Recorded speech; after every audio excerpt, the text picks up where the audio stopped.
نظام شمسی کی سرحدوں کی بات کی جائے تو سیارہ نیپچون کا خیال ذہن میں آتا ہے،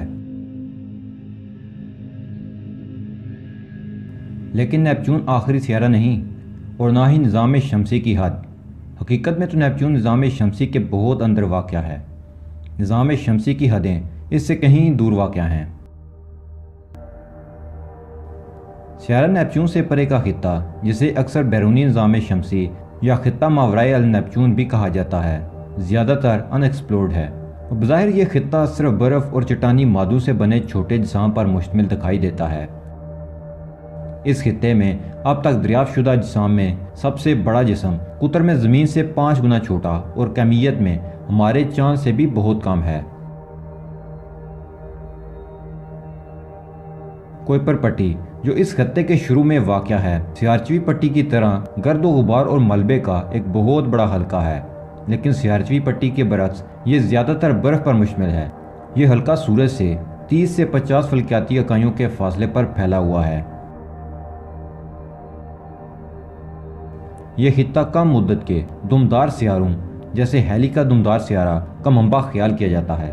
اس پٹی کے بیشتر اجسام نظام شمسی کے چھوٹے اجسام کے زمرے میں آتے ہیں، لیکن ان میں سے بعض بڑے اجسام جیسے ویرونا، کیور، اوریکس، ان اجسام کو مستقبل میں بونے سیارے بھی قرار دیا جا سکتا ہے۔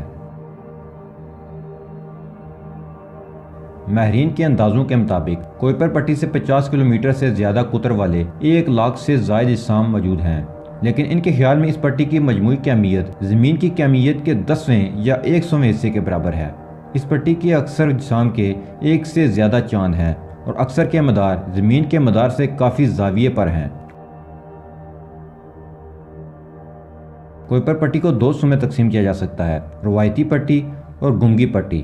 گمگی پٹی کے اجسام نیپچون سے ایک گمگی رشتہ میں جڑے ہوئے ہیں، یعنی سورج کے گرد ان کی گردش کا وقت دوران نیپچون کی کشش ثقل کے زیر اثر ہے۔ نیپچون کے اپنے مدار میں ہر 3 چکر پورا کرنے پر یہ اجسام سورج کے گرد اپنے 2 چکر پورے کرتے ہیں، یا پھر اس کے ہر 2 چکروں کے مقابلے میں ایک۔ گمگی پٹی نیپچون کے مدار کے اندر ہی سے شروع ہوتی ہے۔ روایتی پٹی کے اجسام کا نیپچون کی گردش دوران سے کوئی تعلق نہیں ہے۔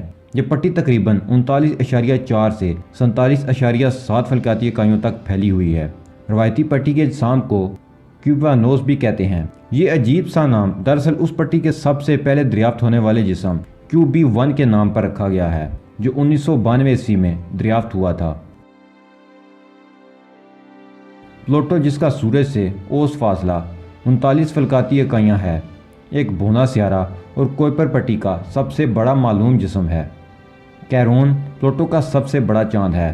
اس بات کا قوی امکان ہے کہ ماہرین فلکیات کیرون کی درجہ بندی تبدیل کر کے اسے بھی بونا سیارہ قرار دے سکتے ہیں۔ کیرون دراصل پلوٹو کے گرد گردش نہیں کرتا، بلکہ یہ دونوں اجسام اپنے درمیان خلا میں ایک ثقلی نقطہ توازن کے گرد گردش کرتے ہیں اور جڑواں سیارے محسوس ہوتے ہیں۔ 2 بہت ہی چھوٹے چھوٹے چاند، نیکس اور ہائیڈرا، ان دونوں کے گرد گردش کرتے ہیں۔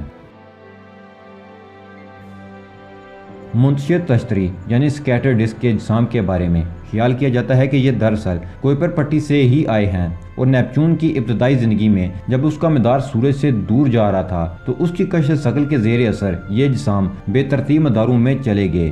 زیادہ تر منتشر تشتری کے اجسام کا پیر پہلون کوئپر پٹی کے اندر واقع ہے، جبکہ ان کے ایفلیون کا سورج سے فاصلہ 150 فلکیاتی اکائیوں تک ہے۔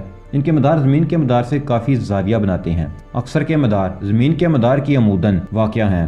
بعض فلکیات دان سکیٹر ڈسک کو کوئپر پٹی کا ہی حصہ سمجھتے ہیں اور اسے کوئپر پٹی کے منتشر اجسام کا نام دیتے ہیں۔ ایرس اور اس کا چاند ڈسنومیا۔ ایرس منتشر تشتری کا سب سے بڑا معلوم جسم ہے۔ یہ سورج سے 67 فلکیاتی اکائیوں کے فاصلے پر ہے اور پلوٹو سے کم از کم 5% بڑا ہے۔ اس کے قطر کا اندازہ 2400 کلومیٹر یا 1500 میل ہے۔ ایرس ماہرین فلکیات کے مابین اکثر بحث و مباحثے کی وجہ رہا ہے، کیونکہ 2006 تک پلوٹو کو اس سے چھوٹا ہونے کے باوجود سیارے کا درجہ حاصل تھا، جبکہ یہ اس اعزاز سے محروم تھا۔ اس کا ایک چاند ہے ڈسنومیا۔ پلوٹو کی طرح اس کا مدار بھی بہت بیضوی ہے۔